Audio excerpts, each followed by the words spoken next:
Hello everybody and welcome again to my channel. I wanted to talk a little bit about May 2016 JW Broadcasting.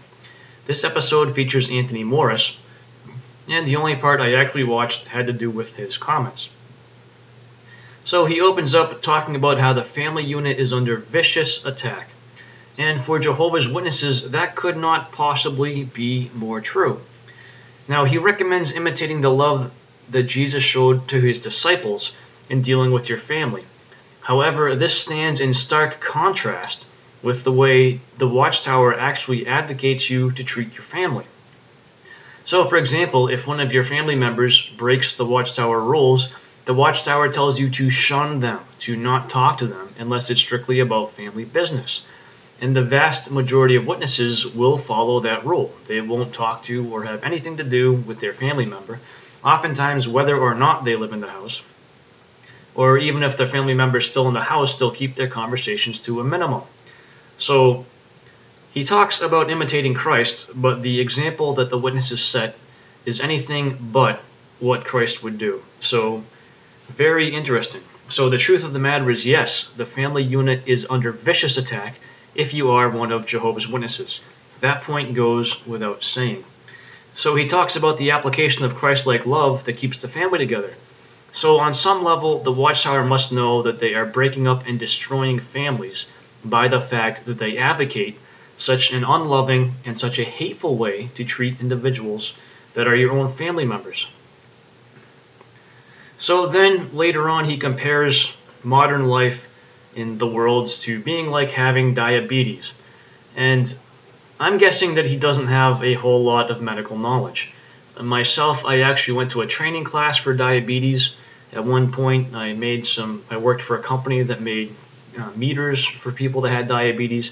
I'm certainly not a doctor, but I understand probably more about diabetes than Anthony Morris does, unless he has it himself, which even if he does, I don't know how much he understands about it based on what he's saying.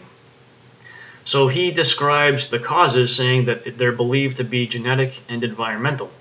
There's a known genetic link, that's not in question, and environmental factors can aggravate those causes.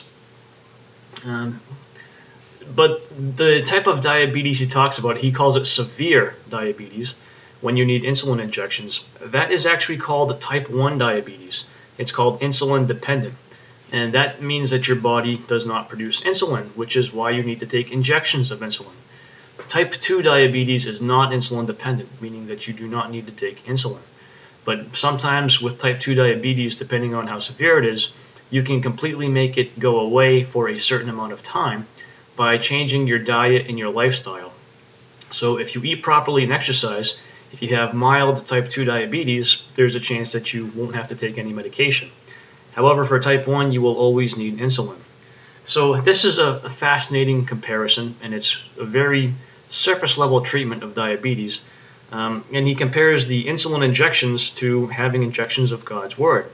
But the funny thing is, the way that Jehovah's Witnesses are taught to read God's Word is not comparable to a direct insulin injection. The witnesses read the Bible, but then they interpret it through the Watchtower. So this is kind of like if you had insulin pumped through some other chemical process and then into your body. At that point, it actually might not be effective at all, or it might not be nearly as effective as it was if you just took the insulin directly. So his comparison here is funny, to say the least. But the most interesting thing about his comments to me was that he admits that in the past, going back to the early 1900s, he says, that little attention was given to the family, and that marriage was discouraged well beyond what the scriptures intended.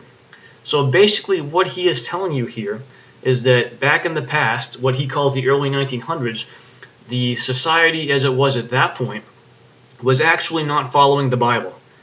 God's organization at that time was not following the Bible, and a member of the governing body is admitting this to every Jehovah's Witness because they're all supposed to be watching this.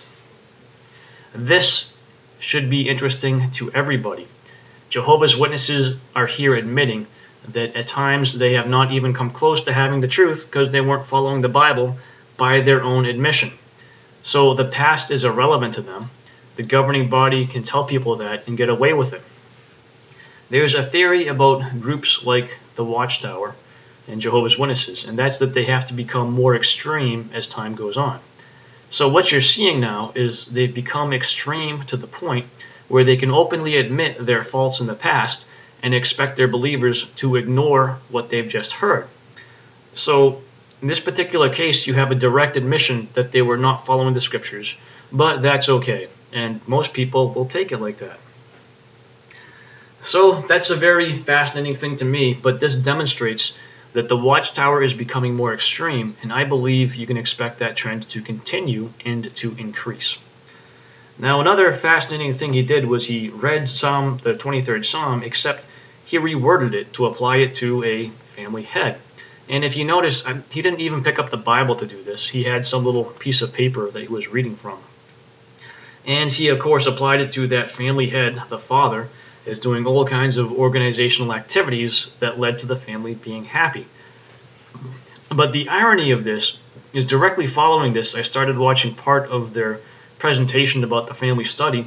And the family study, despite the fact that this father had been doing all these spiritual activities, his family was not enjoying the spiritual activities, which required him to take increased action to re-indoctrinate them into the ways of the Watchtower.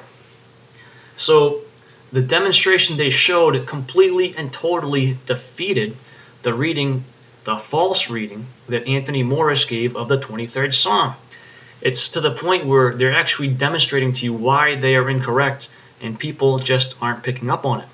So this is all part of them just becoming more extreme, in my opinion, showing the hypocrisy that's extremely easy to spot.